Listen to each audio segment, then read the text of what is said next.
नमस्कार दोस्तों, आपका स्वागत है पैरामेडिकल कोचिंग वाला के यूट्यूब चैनल पर।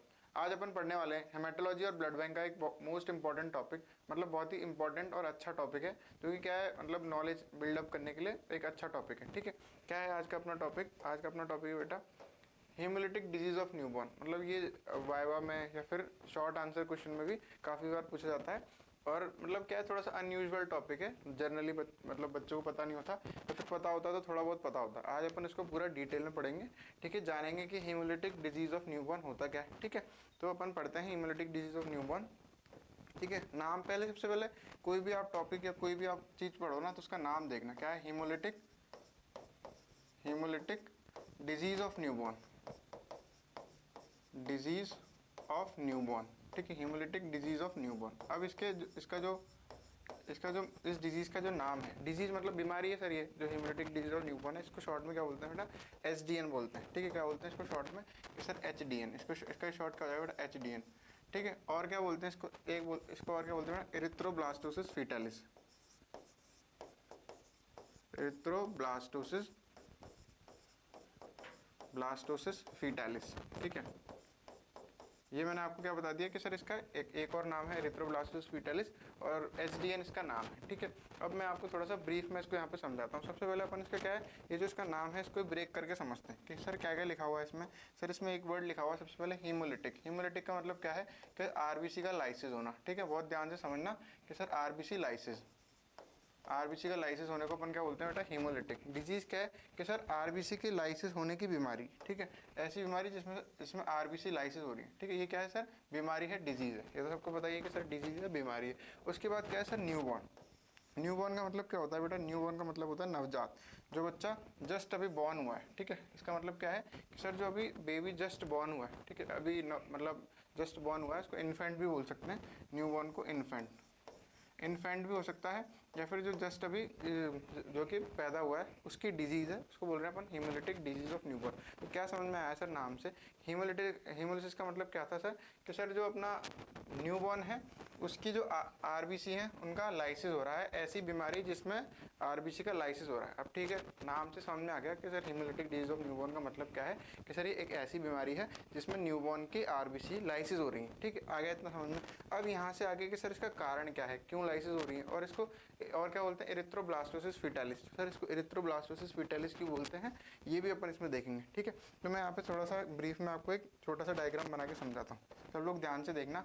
अब हेमोलिटिक डिजीज ऑफ न्यूबॉर्न का बेसिकली कंसेप्ट क्या है, मैं इसका डायग्राम बनाने से पहले आपको थोड़ा सा बताता हूँ। इसमें क्या होता है कि सर ये RH मतलब इनकम्पैटिबिलिटी की वजह से हो रहा है। ठीक है, किसमें कि सर मदर में और उसके बच्चे में RH इनकम्पैटिबिलिटी है। ऐसा जरूरी नहीं है कि सिर्फ RH से होगा, और से भी हो सकता है, और मोस्ट कॉमनली किससे होता है? RH क्या है sir? RH blood group system होता है। ठीक है, RH ब्लड ग्रुप सिस्टम आपने पढ़ा ही होगा। RH blood group system, blood group system. RH blood group system में क्या होता है बेटा? RH ब्लड ग्रुप सिस्टम में क्या होता है कि sir RH blood group system में आरबीसी है, मान लो सर ये आरबीसी है, इसके ऊपर क्या होता है बेटा? डी एंटीजन प्रेजेंट होता है। कौन सा एंटीजन प्रेजेंट होता है बेटा? डी एंटीजन प्रेजेंट होता है। और भी एंटीजन प्रेजेंट होते हैं, पर ज़्यादा सबसे ज़्यादा इम्यूनोजेनिक कौन सा होता है? डी एंटीजन प्रेजेंट होता है। तो अपन क्या देख रहे हैं कि सर ये जो बीमारी है कौन सी, जो हेमोलिटिक डिजीज ऑफ न्यूबॉर्न या फिर एरिथ्रोब्लास्टोसिस फीटालिस, ये क्या होती है सर? मदर और ठीक है किसमें? RH इनकम्पैटिबिलिटी की वजह से। ठीक है, RH इनकम्पैटिबिलिटी, RH इनकम्पैटिबिलिटी की वजह से इन, ठीक है किस में होता है sir RH incompatibility? In mother and fetus, mother and fetus, mother में और फीटस में। फीटस कौन है? जो सर उसकी वूम में, मदर की वूम में जो बच्चा पल रहा है। ठीक है, फीटस। आगे समझ में कि सर RH इनकम्पैटिबिलिटी का मतलब क्या है बेटा? अब यहाँ पे अपन को कॉन्सेप्ट समझना है। RH इनकम्पैटिबिलिटी का मतलब क्या है, यहाँ तक तो मैंने बिल्डअप कर दिया कि सर हो क्या रहा है। Basically RH blood group system में जो डी एंटीजन होता है उसकी वजह से बेसिकली ये होता है, मतलब RH सिस्टम से ज़्यादा जुड़ा हुआ है। ऐसा नहीं है कि सिर्फ RH से होगा, मैं पहले भी क्लियर कर दूँ, और भी चीज़ों से हो सकता है, और मतलब और भी ब्लड ग्रुप से हो सकता है। बेसिकली RH इनकम्पैटिबिलिटी की वजह से होता है, ज़्यादा कॉमन इसकी वजह से ही है। नहीं तो और जो ब्लड ग्रुप्स होते हैं जैसे लुइस है, कैल है, लूथरान है, उनकी वजह से भी ये हेमोलिटिक डिजीज ऑफ न्यूबॉर्न हो सकती है। अब यहाँ पे समझना, जो ये ब्लू से बना रहा हूँ ये क्या है? ये है बेटा मदर का वूम। वूम मतलब कि सर जहाँ पे बच्चा पलता है, बच्चादानी उसको बोल सकते हैं अपन। ठीक है, ये क्या है बेटा? बच्चादानी है मदर की। इसमें क्या है बेटा? ये अपना एक फीटस है। ठीक है, ये है अपना फीटस। फीटस मतलब क्या है कि सर एक बच्चा है जो कि इसमें पल रहा है। ठीक है, मैं कोई अलग से मतलब जनरल डायग्राम बना रहा हूँ, ठीक है। इसमें अब क्या क्या चीज़ें होती हैं सर, अपन को क्या क्या दिखेगा जनरली, अपन देख रहे हैं बेटा कि जनरली अपन को क्या क्या दिखेगा सर। येलो कलर ले लिया वापस कि सर ये क्या है सर, ये प्लेसेंटा है। प्लेसेंटा क्या होता है सर, वो ऑर्गन होता है जो कि मदर को बच्चे से जोड़ता है, ठीक है। ये है इसका प्लेसेंटा है। अब इस प्लेसेंटा से क्या जुड़ी होती है बेटा, अम्बिलिकल कॉर्ड जुड़ी होती है, थोड़ी मोटी बना देता हूँ मैं। ये अम्बिलिकल कॉर्ड जुड़ी होती है जो कि न्यूट्रिएंट्स और जो भी वेस्ट प्रोडक्ट है उसको मदर से बच्चे में ले जाती है। मदर का वूम है, बीच में बच्चा। अब हो क्या रहा है बेटा, ऐसा अब ध्यान से सुनना, ठीक है। यहाँ तक तो अपन ने देख लिया बेसिकली कहाँ पे बात हो रही है। अब हो क्या रहा है कि अब यहाँ पे दो केसेस होते हैं, ठीक है। दो केसेस कौन से कि सर, एक तो फर्स्ट प्रेगनेंसी और एक सेकंड प्रेगनेंसी, ठीक है। तो मैं यहाँ पे पहले फर्स्ट प्रेगनेंसी बताता हूँ, ठीक है। फर्स्ट प्रेगनेंसी में क्या होगा कि बेटा मदर है RH negative. Sir RH negative का मतलब क्या है कि बेटा जो मदर है उसकी RBC पे डी एंटीजन एब्सेंट है। ये इसकी RBC है, इस पर कोई भी डी एंटीजन नहीं है। और बच्चा कैसा है बेटा, बच्चा है RH पॉजिटिव। जो फीटस है वो कैसा है बेटा, RH पॉजिटिव। RH पॉजिटिव का मतलब क्या है कि सर उसके जो फीटस है उसकी RBC पे क्या है, डी एंटीजन प्रेजेंट है, ठीक है। जो फीटस है उसकी RBC पे क्या है बेटा, डी एंटीजन प्रेजेंट है। बहुत ध्यान से समझना, उसकी RBC पे डी एंटीजन ही प्रेजेंट है, ठीक है। आगे समझ में यहाँ तक। अब होगा क्या सर, फर्स्ट प्रेगनेंसी में बच्चा डिलीवर हुआ। बच्चा डिलीवर होने की वजह से क्या हुआ बेटा कि जो बच्चे का जो ब्लड था, थोड़ा बहुत बच्चे का ब्लड था, जैसे मान लो अम्बिलिकल कॉर्ड काटी, ठीक है। तो बच्चा डिलीवर हुआ, थोड़ा बहुत ब्लड बच्चे का मदर में चला गया, ठीक है। थोड़ी बहुत RBC बच्चे के मदर में चले गए। अब क्या हुआ, क्योंकि सर बच्चे की जो RBC है, ठीक है, ये मदर में गए, मान लो ये RBC मदर के अंदर आ गए। ये बच्चे वाले RBC मैं दूसरे कलर से बना देता हूँ, ब्लू वाले कलर से बता रहा हूँ बच्चे वाले RBC, ठीक है। या फिर मैं रेड वाले कलर से बच्चे वाले बता देता हूँ, और ब्लू वाले तो मदर वाले हैं ही, ठीक है। रेड वाले से बना रहा हूँ बच्चे वाले, ठीक है। कि सर ये बच्चे के RBC आ गए। अब क्या हुआ कि सर बच्चे के RBC पे डी एंटीजन प्रेजेंट था, तो मदर की बॉडी क्या करेगी, मदर की बॉडी बेटा इसके अगेंस्ट कौन सी एंटीबॉडी बनाएगी, एंटी डी एंटीबॉडी। बस यहीं पे यही जो एंटीबॉडी होती है सब कुछ करती है, ठीक है। अभी एंटी डी एंटीबॉडी बनाई, फर्स्ट प्रेगनेंसी की बात हो रही है, जब मदर RH नेगेटिव है, बच्चा RH पॉजिटिव है। फर्स्ट प्रेगनेंसी पे क्या हुआ कि सर डिलीवरी हुई। डिलीवरी के टाइम पे जब अम्बिलिकल कॉर्ड काटते वक्त, या फिर और भी केसेस हो सकते हैं कि सर थोड़ा बहुत ब्लड है वो बच्चे का, वो मदर के बॉडी में स्पिल हो गया। अब स्पिल होने से क्या हुआ कि सर जो RBC के ऊपर जो डी एंटीजन प्रेजेंट था उसके अगेंस्ट एंटी डी एंटीबॉडी बना ली, किसने, मदर ने। अब ये सर फर्स्ट प्रेगनेंसी में कुछ नहीं होगा, बच्चा भी हेल्दी, बच्चा हेल्दी होगा, बच्चे को कोई दिक्कत नहीं आएगी फर्स्ट प्रेगनेंसी में। अब सेकंड प्रेगनेंसी में क्या होगा, सेकंड प्रेगनेंसी यहाँ पे देखना, वही अपन मैं वापस बना देता हूँ कि सर सेकंड प्रेगनेंसी में ये वूम है, ठीक है, मदर मतलब मदर है, इसके अंदर ये फीटस है, ठीक है। उसमें ऊपर जो अपने कौन सा कलर से बनाया है, हाँ ये प्लेसेंटा है, और ये प्लेसेंटा किससे जुड़ा हुआ है, अम्बिलिकल कॉर्ड से। अब क्या है कि सर फर्स्ट प्रेगनेंसी में इसके मदर के अंदर क्या बन गई सर, एंटी डी एंटीबॉडी बन गई। अब क्या होगा कि सर अगर बच्चा RH नेगेटिव होता है, ठीक है, RH नेगेटिव कब हो सकता है बच्चा, तो उसके फादर RH नेगेटिव हो, क्योंकि मतलब उसके फादर भी RH नेगेटिव होंगे, तो चांसेस हैं बच्चे के RH नेगेटिव होने के, या फिर मदर तो RH नेगेटिव ही है, ठीक है। और RH पॉजिटिव कब होगा, जब फादर RH पॉजिटिव हो, ठीक है, क्योंकि मदर तो RH नेगेटिव है। अब बच्चा क्या है, अब बच्चा RH नेगेटिव होगा तो कुछ नहीं होगा, ये एंटी डी एंटीबॉडी है। अब क्योंकि अब यहाँ पे एक बात और याद रखने वाली है कि जो एंटी डी एंटीबॉडी किस टाइप की होती है, IgG टाइप की, ठीक है। किस टाइप की होती है, IgG टाइप की, क्योंकि ये क्या है, इम्यून एंटीबॉडीज है, ये बनाई गई है। अगर ये नेचुरली अकरिंग होती है, जैसे एंटी ए और एंटी बी एंटीबॉडी होती है, वो नेचुरली अकरिंग होती है, वो IgM टाइप की होती है। तो क्या होगा, क्योंकि IgM टाइप की है तो बेटा प्लेसेंटा को क्रॉस करेंगे, ठीक है। ये एंटीबॉडी क्या करेंगे कि सर प्लेसेंटा को क्रॉस करके बच्चे के मतलब बच्चे के अंदर, फीटस के अंदर चल जाएंगी एंटी डी एंटीबॉडी। अगर बच्चा RH नेगेटिव है तो उसको कुछ नहीं होगा, पर अगर बच्चा RH पॉजिटिव है तो सारा खेल खराब हो जाएगा, ठीक है। अब मान लो बच्चा कैसा है बेटा, RH पॉजिटिव बच्चा है अपना, RH पॉजिटिव। RH पॉजिटिव का मतलब क्या है बेटा, RH पॉजिटिव का मतलब है कि बच्चे, ठीक है, बच्चा है RH पॉजिटिव। RH पॉजिटिव का मतलब है कि सर जो बच्चे की RBC है उसके ऊपर डी एंटीजन प्रेजेंट है, ठीक है, उसके RBC पे डी एंटीजन प्रेजेंट है। तो इसके अगेंस्ट अभी एंटीबॉडी है, जो एंटी डी एंटीबॉडी आके इस डी एंटीजन से बाइंड कर लेंगे। एंटीबॉडी कैसे होती है सर, वाई शेप की होती है, तो एंटीबॉडी आके इस डी एंटीजन से बाइंड कर लेंगे और एक्स्ट्रा वैस्कुलर हीमोलिसिस हो जाएगा। एक्स्ट्रा वैस्कुलर हीमोलिसिस का मतलब क्या है कि सर ये जो RBC बाइंड कर रखी है जो डी एंटीजन से, ये जाकर कहाँ पे, स्प्लीन में जाकर हीमोलिसिस हो जाएगा इनका, ठीक है, एक्स्ट्रा वैस्कुलर हीमोलिसिस हो जाएगा। और जो बच्चे की RBC हैं वो एक मतलब उनका एक्सेसिव हीमोलिसिस होगा, ठीक है। तो उसमें फिर बच्चे के जो भी केसेज होंगे, जैसे उसका जो बिलीरुबिन है वो ज़्यादा बढ़ जाएगा, ठीक है, तो बिलीरुबिन जाके ब्रेन में डिपॉजिट हो जाएगा, कर्निकटेरिस हो जाएगा, वो भी अपन आगे पढ़ेंगे, फीटल हाइड्रोप्स हो जाएगा, ठीक है, हाइड्रोप्स फीटालिस हो जाएगा, ठीक है। यहाँ पे आपको कॉन्सेप्ट समझ में आ गया होगा कि बेसिकली अपना एसडीएन में हो क्या रहा है। सर मैं थोड़ा सा ब्रीफ कर देता हूँ वापस। एसडीएन में बेसिकली क्या है कि सर मदर तो होती है RH नेगेटिव, और जो फीटस है फर्स्ट प्रेगनेंसी में भी और सेकंड प्रेगनेंसी में दोनों में। फर्स्ट प्रेगनेंसी में क्या है कि सर मदर RH नेगेटिव है और फीटस जो है RH पॉजिटिव है। और जब फीटस की डिलीवरी हुई, बच्चे की डिलीवरी हुई, तो उस टाइम अम्बिलिकल कॉर्ड काटने की वजह से या किसी भी कारण की वजह से प्लेसेंटा के थ्रू जो ब्लड है वो स्पिल हो जाता है मदर के अंदर, और मदर के अंदर एंटी-डी एंटीबॉडीज़ बन जाती हैं। आगे समझ में, एंटी-डी एंटीबॉडीज बन जाती हैं। एंटी-डी एंटीबॉडी IgG टाइप की है जब सेकंड प्रेगनेंसी होगी। ठीक है, मैं यहाँ लिखा नहीं, यहाँ लिख दो। ये कब की बात है बेटा? सेकंड प्रेगनेंसी की। ठीक है, और ये कब की बात है सर? First pregnancy. ठीक है, फर्स्ट प्रेगनेंसी। वैसे तो मुझे उधर बनाना चाहिए था पर मैंने इधर ही बना दिया। ये सेकंड प्रेगनेंसी की बात है कि सर सेकंड प्रेगनेंसी में वो जो एंटी-डी एंटीबॉडी है वो जाके फीटस के RH पॉजिटिव रेड सेल से बाइंड कर लेंगी और हीमोलिसिस हो जाएगा फीटस के, RBC में टूट जाएंगे। ठीक है, अब अपन इसकी थोड़ी सी थ्योरी देख लेते हैं। बेसिकली मोटा मोटा यही होता है। फिर इसका ट्रीटमेंट क्या है, इलाज क्या है, और इसमें बेसिकली मैनिफेस्टेशन क्या होती है बच्चों को, वो भी मैं आपको आगे बताऊँगा। ठीक है, अब चलते हैं अपने टॉपिक पे। यहाँ पे भी वही लिखा हुआ है। यहाँ पे ये सवाल पूछ रहा है, आप लोगों से पूछ रहा हूँ मैं सवाल कि बताओ वाई डज SDN हैपन। जो SDN है होता क्यों है? वीडियो पॉज करो और एक बार आंसर करने की कोशिश करो कि सर SDN हो क्यों रहा है। मैंने वैसे आपको बता दिया क्यों हो रहा है सर SDN, क्योंकि अब देखना SDN अकर व्हेन, SDN कब होता है? मदर तो कैसी है बेटा? मदर कैसी है? RH, मदर है अपनी RH नेगेटिव। ठीक है, मदर थी RH नेगेटिव।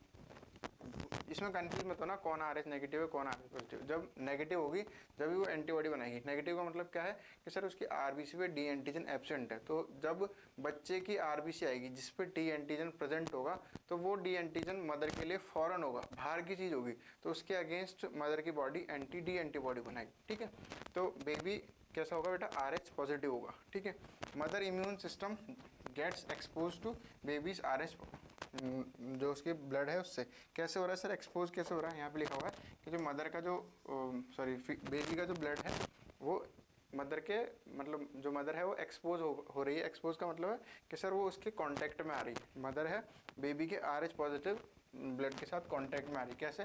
उसके काफ़ी सारे कारण हो सकते हैं। ठीक है, कि सर मान लो अम्बिलिकल कॉर्ड काटते टाइम, डिलीवरी के टाइम, अमीनोसेंटेसिस के टाइम, तो अभी अपन देखेंगे। ठीक है, कांटेक्ट में आई। अब क्या हुआ कि शी कौन है? मदर, कि वो फॉर्म करेगी एंटी-डी एंटीबॉडी जो कि IgG टाइप की होती है। तो IgG जो है सबसे स्मॉलेस्ट एंटीबॉडी है, तो क्रॉस कर जाएगी प्लेसेंटा को। ठीक है, इन द नेक्स्ट प्रेगनेंसी। ठीक है, फर्स्ट प्रेगनेंसी में कुछ नहीं होगा, फर्स्ट प्रेगनेंसी बिल्कुल हेल्दी होगी। नेक्स्ट प्रेगनेंसी में क्या होगा? These antibodies cross the placenta and destroy fetus RBC। ठीक है, मदर को अभी भी कुछ नहीं हो रहा, मदर को कभी कुछ नहीं होगा बेटा। सिर्फ मदर क्या करेगी? एंटीबॉडीज बनाएगी। होगा कुछ क्या कि सर फीटस को होगा, जो भी होगा, मदर को कुछ नहीं होगा। बस मदर की बॉडी में एंटीबॉडीज बनेंगी डी एंटीजन के अगेंस्ट। फिर वो एंटीबॉडीज जो प्लेसेंटा है, मैंने आपको यहाँ पे बताया कि जो प्लेसेंटा है, ठीक है, प्लेसेंटा कौन सा है सर? ये प्लेसेंटा है। ये क्या है? Umbilical cord. ठीक है, तो प्लेसेंटा को क्रॉस कर जाएंगी ये एंटीबॉडीज और जाके फीटस की RBC को लाइसिस कर देंगी। तो इसलिए ही अभी जो वाई है इसका आपको आंसर मिल गया होगा। ठीक है, अपन आगे चलते हैं। यहाँ पे इसका जो विजुअल डिपिक्ट करा है, यहाँ पे विजुअल बताया दिखाया आपको कि सर ये मदर है, ये फर्स्ट प्रेगनेंसी की बात है। ये क्या है सर? ये सेकंड प्रेगनेंसी की बात है और इसके बीच का पीरियड है। ठीक है, इसके बीच के पीरियड में बेसिकली हो रहा है कि यहाँ पे दिख पा रहा होगा कि सर ये फीटस है। ठीक है, इसका जो ब्लड है थोड़ा सा स्पिल हो गया मदर के अंदर। मदर के अंदर क्या है? ग्रीन कलर की एंटी-डी एंटीबॉडीज बन गई।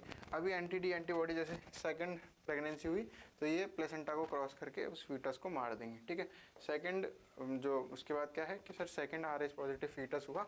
ठीक है, RH पॉजिटिव फीटस है पहला वाला, मतलब RH नेगेटिव है। ठीक है, आगे समझ में इस तरीके से बेसिकली होता है। इजी कॉन्सेप्ट है, पर एक है इसको बहुत ज़्यादा कॉम्प्लिकेट कर देते हैं और इसको रिमेंबर करना भी थोड़ा मुश्किल है। ठीक है, अब थोड़ा सा इसको अपन डिटेल में देख लेते हैं। वैसे तो अभी तक समझ में आ गया होगा, पर फिर भी अगर अपन को यहीं से इस क्लास से रट के जाना हो तो उसके लिए अपन ये डिटेल में देख सकते हैं। ठीक है, सबसे पहले क्या है कि सर लिखने का भी अगर मान लो शॉर्ट नोट आता है तो आप ये जो मैंने बताया इसको लिखकर आपको आराम से 5 नंबर मिल सकते हैं। 5 नंबर का शॉर्ट नोट आएगा। तो फर्स्ट प्रेगनेंसी में क्या हो रहा है sir? RH mother carries RH positive baby. RH mother के RH पॉजिटिव बेबी हो रहा है, मतलब वो कैरी कर रही है। अभी डिलीवरी नहीं हुई बेटा, है ना, मतलब उनको वो कैरी कर रही है, वो प्रेग्नेंट हुई। कैसे बच्चे से प्रेग्नेंट हुई? जो कि RH पॉजिटिव है। ठीक है, fetal RBC leak into mother's blood. अब सर फीटल की जो आप बार बार बोल रहे हो कि जो फीटल की RBC है वो मदर के ब्लड में लीक हो गई। अब वो लीक कैसे होंगी उसके कारण यहाँ पे लिखे हुए हैं। सर डिलीवरी के टाइम पे, ट्रॉमा के टाइम, ट्रॉमा मान लो कि अबॉर्शन हो गया, ठीक है, गिर गई वो, बच्चे की तो डेथ हो गई पर थोड़ा बहुत बच्चे का ब्लड भी, अबॉर्शन देखो यहाँ पे लिखा होगा ट्रॉमा अबॉर्शन, और एक वर्ड लिखा हुआ है यहाँ पे एमिनोसेंटिसिस, ठीक है, एमिनोसेंटिसिस का मतलब क्या है कि जब जो एमनियोटिक फ्लूइड होता है, एमनियोटिक फ्लूइड क्या होता है कि सर ये यूट्रस है, ठीक है, ये मदर का यूट्रस है, इसमें ये फीटस है और इसके बीच में एक फ्लूइड भरा होता है, उसको बोलते हैं एमनियोटिक फ्लूइड। अब अपन को एमिनोसेंटिसिस करना है, इस फ्लूइड की जांच करनी है, इस फ्लूइड को बाहर निकालना है, जांच करने के लिए इस फ्लूइड को बाहर निकालना है। जैसे आपने पैरासेंटिसिस सुना होगा, जब भी वर्ड सेंटिसिस होता है तो सेंटिसिस का मतलब है कि अपन निडल घुसाकर, निडल इंजेक्ट करके फिर फ्लूइड निकाल रहे हैं, उसको बोलते हैं सेंटिसिस।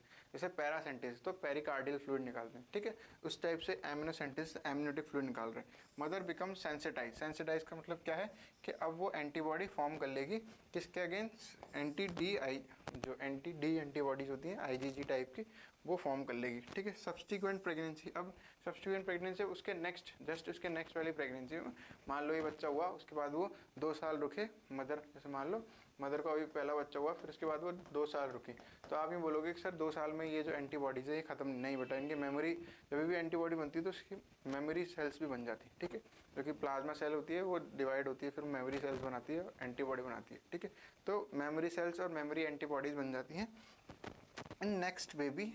क्योंकि ऐसे भी बोल सकता है आप सर 2 साल, कोई 3 साल भी रुकी, कोई 4 साल भी मान लो उन्होंने गैप दिया बच्चे के बीच में, तो उसमें तो फिर ये एंटीबॉडी वॉश आउट हो जानी चाहिए, नहीं ऐसा नहीं होता, एक बार एंटीबॉडी बन जाती है वो रहती है, उसकी मेमोरी रहती है, ठीक है। इसके बाद क्या है, मदर्स आईजीजी, जो मदर के अंदर जो आईजीजी एंटी एंटीबॉडी है वो प्लेसेंटा को क्रॉस करेगी और फीटस की जो आरबीसी है उनका हीमोलिसिस कर देगी। अब सर हीमोलिसिस कर दिया, फीटस में क्या होगा वो अपन देखते हैं, ठीक है। इफेक्ट ऑन फीटस, फीटस के अंदर क्या क्या इफेक्ट आएंगे वो देखना आप बेटा। फीटस के अंदर बेसिकली हो क्या रहा है, फीटस के अंदर क्या इफेक्ट आ रहा है, तो इस डायग्राम से आप इजीली समझ सकते हो कि बेसिकली बेटा फीटस के अंदर हो क्या रहा है, ठीक है। तो ये देखना फीटस के अंदर क्या है सर, थिक प्लेसेंटा है वो फूल जाएगा। सर प्लेसेंटा क्यों फूल रहा है, क्योंकि रिएक्शन हो गई है, ठीक है, हीमोलिसिस होने की वजह से, रिएक्शन होने की वजह से प्लेसेंटा फूल जाएगा, ठीक है। सिस्टिक हाइग्रोमा, जो सिस्टिक हाइग्रोमा है, सिस्ट बन जाएगी बच्चे के, ठीक है। एक्सेसिव एमनियोटिक फ्लूइड, जो फ्लूइड है वो भी बढ़ जाएगा, ठीक है, जो एमनियोटिक फ्लूइड है वो बढ़ जाएगा, ठीक है। Asiatic fluid in the abdomen, जो बच्चा है उसके अंदर भी फ्लूइड डिपॉजिट हो जाएगा।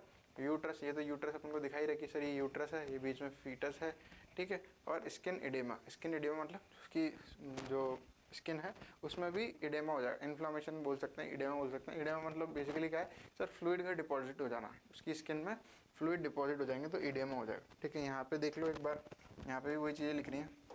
क्या लिख रहा है कि सर एक तो आरबीसी का हीमोलिसिस होगा तो RBC count severe anaemia, RBC count नीचे कम हो जाएगा, उसकी वजह से सीवियर एनीमिया हो जाएगा, ठीक है। नेक्स्ट क्या है, अब यहाँ पे एक मैंने वर्ड बताया था सर इरिथ्रोब्लास्टोसिस फीटालिस, ठीक है, इसका मतलब आपने नहीं बताया।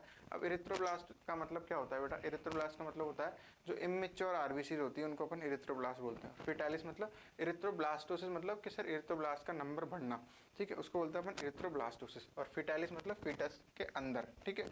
तो इसमें क्या हो रहा है कि सर अब यहाँ पे देखा अपन ने कि सर जो बेबी है उसके अंदर एनीमिया हो रहा है। अब एनीमिया की पूर्ति करने के लिए उसकी जो बच्चे की जो बॉडी है वो ज़्यादा आरबीसी प्रोड्यूस करेगी, उसकी बोन मैरो है ज़्यादा आरबीसी रिलीज करेगी, तो वो क्या होंगी, आरबीसी है वो पूरी तरीके से मैच्योर नहीं हो पाई, ठीक है।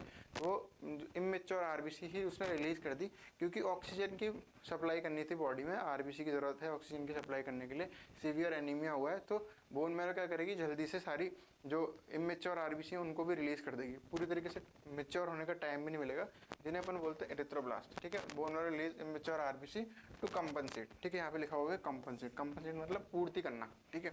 उसके बाद है क्या, जॉइंडिस कैसे हो जाएगा सर, आरबीसी टूट रही है, मैसिव हीमोलिसिस हो रहा है तो बिलीरुबिन कैसे बनता है सर, जब हीमोग्लोबिन टूटता है तो हीम और ग्लोबिन अलग हो जाता है, हीम वाला जो पार्ट है वो जाके बिलीवर्डिन फिर बिलीरुबिन बनाता है, ठीक है। आफ्टर बर्थ अब यहाँ पे कंडीशन होती है कर्निक टेरेस क्या होता है सर, जब बिलीरुबिन की कंसंट्रेशन बहुत ज़्यादा बढ़ जाती है तो जो ब्लड ब्रेन बैरियर होता है, ठीक है, जो अपना ब्रेन होता है इसमें एक बैरियर होता है जो कि बिलीरुबिन को, नॉर्मली बिलीरुबिन अपने ब्लड में प्रेजेंट है उसको ब्रेन में जाने नहीं देता, पर जब बिलीरुबिन एक्सेसिव में जब बहुत ज़्यादा बढ़ जाता है तो ब्लड ब्रेन बैरियर को क्रॉस करके ब्रेन में चला जाता है, उसको बोलते हैं कर्निक टेरेस, ठीक है, रिस्क ऑफ कर्निक। तो ये बहुत सबसे जो खतरनाक कंडीशन होती है वो कर्निक टेरेस होती है।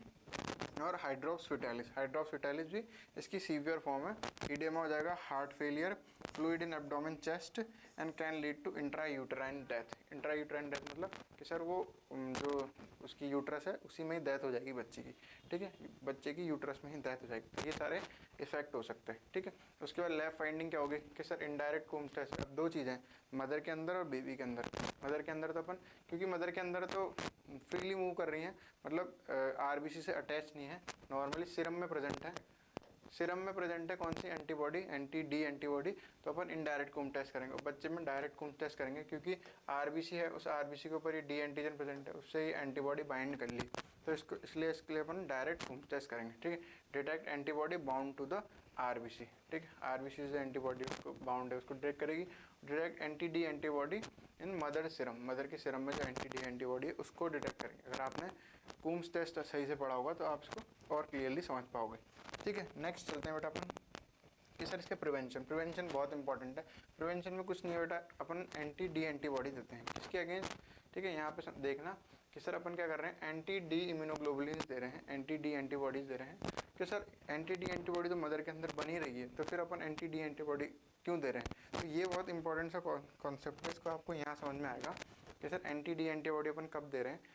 जैसे अपन ने यहाँ पे देखा कि सर एंटी डी एंटीबॉडी तो बनी गई, तो फिर अपन एंटी डी एंटीबॉडी क्यों दे रहे हैं, इसके प्रिवेंशन मतलब कि सर इसको रोक कैसे रहे हैं। तो एंटी डी एंटीबॉडी कब देंगे, मान लो जैसे प्रेगनेंसी हुई, ठीक है, फर्स्ट प्रेगनेंसी हुई, तो फर्स्ट प्रेगनेंसी में क्या हुआ, आरएच पॉजिटिव बच्चा था और मदर आरएच नेगेटिव थी।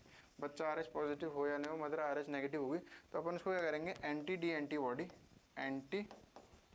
एंटीबॉडी जो है इंजेक्ट कर देंगे, इम्यूनोग्लोबुलिन इंजेक्ट कर देंगे। अभी एंटी डी एंटीबॉडी करेंगे जो फीटस के जो आरबीसी हैं जो रिलीज हुए हैं। सेकंड प्रेगनेंसी का यहाँ पे कोई रोल नहीं है, सेकंड प्रेगनेंसी में अपन कुछ नहीं कर रहे हैं। फर्स्ट प्रेगनेंसी में ही या फिर बीच में मिड में भी, प्रेगनेंसी के मिड में भी अगर मदर आरएच कोई भी मदर हो, बच्चे का अपन को ब्लड ग्रुप का कोई रिलेशन नहीं है, अगर मदर आरएच नेगेटिव होती है तो उसको अपन क्या एंटी डी एंटीबॉडी इंजेक्ट कर देते हैं, ताकि क्या हो, जब फीटस को अपन ने डिलीवर कराया, ट्रॉमा हुआ या फिर अभी एमनोसेंटिसिस करा, तो उस टाइम जो आरबीसी लॉस होंगी उनको ये एंटी डी एंटीबॉडीज मार देंगी, ठीक है। एंटी डी एंटीबॉडी उनको मार देंगी, तो फिर जो मदर है उसके अंदर एंटी डी एंटीबॉडी बनी नहीं पाएगी, ठीक है। एंटी डी इम्यूनोग्लोबुलिन RHI, ठीक है, given to all RH negative mother, सारी आरएच नेगेटिव मदर को देते हैं। कब देते हैं, 28 वीक्स ऑफ प्रेगनेंसी, मतलब प्रेगनेंसी के 28 वीक में और 72 आवर्स आफ्टर डिलीवरी, ठीक है, डिलीवरी के 72 घंटे बाद और 28 वीक्स प्रेगनेंसी के बीच में और 72 घंटे में, ठीक है, आफ्टर अबॉर्शन, एमनोसेंटिसिस, ट्रॉमा और एक्टोपिक प्रेगनेंसी, इन सब के टाइम पे अपन इसको देते हैं, ठीक है। प्रिवेंट करता है mother from forming anti D antibody. Anti D antibody नहीं बन पाएगी, क्यों नहीं बन पाएगी सर एंटी डी एंटीबॉडी, क्योंकि जो आरबीसी हैं जो कि डी एंटीजन वाली आरबीसी हैं वो उनसे मदर एक्सपोज ही नहीं होगी, ठीक है। तो ये प्रिवेंट कर देगा जो अपना एसडीएन होता है, ठीक है, एसडीएन को फॉरएवर, हमेशा के लिए प्रिवेंट कर देगा, ठीक है। तो अपनी एसडीएन वाली क्लास यहीं पे ख़त्म होती है। आई होप कि आपको एसडीएन समझ में आया होगा, ठीक है। तो आप और भी डिटेल में पढ़ने के लिए हमारे कोर्सेज़ को ज्वाइन कर सकते हो पैरामेडिकल कोचिंग वाला के प्लेटफॉर्म पर, जो कि ऑनलाइन प्लेटफॉर्म है, जो कि यहाँ पे बेटा प्ले स्टोर पे आप ऐप इंस्टॉल करके और फिर लॉगिन कर सकते हो। ऐसी मतलब नॉलेज वाली और इजी एक्सप्लेनेशन वाली अगर आप वीडियोस देखना चाहते हो तो हमारे यूट्यूब चैनल पैरामेडिकल कोचिंग वाला को सब्सक्राइब कर लेना और बेल आइकॉन ज़रूर दबा देना, ठीक है, ताकि मैं मतलब आने वाली जो भी वीडियोज़ आएँ उनका आपको नोटिफिकेशन आए, ठीक है। आप किसी भी मतलब कोई से भी स्टेज में हो, या फिर आप अभी आपने स्टार्ट किया है, या फिर आप कॉम्पिटिटिव एग्जाम की तैयारी कर रहे हो, या फिर आप मिड में हो, आपका फर्स्ट ईयर हो गया, सेकंड ईयर हो गया, जो मैं टॉपिक पढ़ा रहा हूँ, जिस तरीके से मैं टॉपिक पढ़ा रहा हूँ, ये बहुत ही इंपॉर्टेंट है, ठीक है। आज की क्लास अपनी यहीं ख़त्म होती है। Thank you.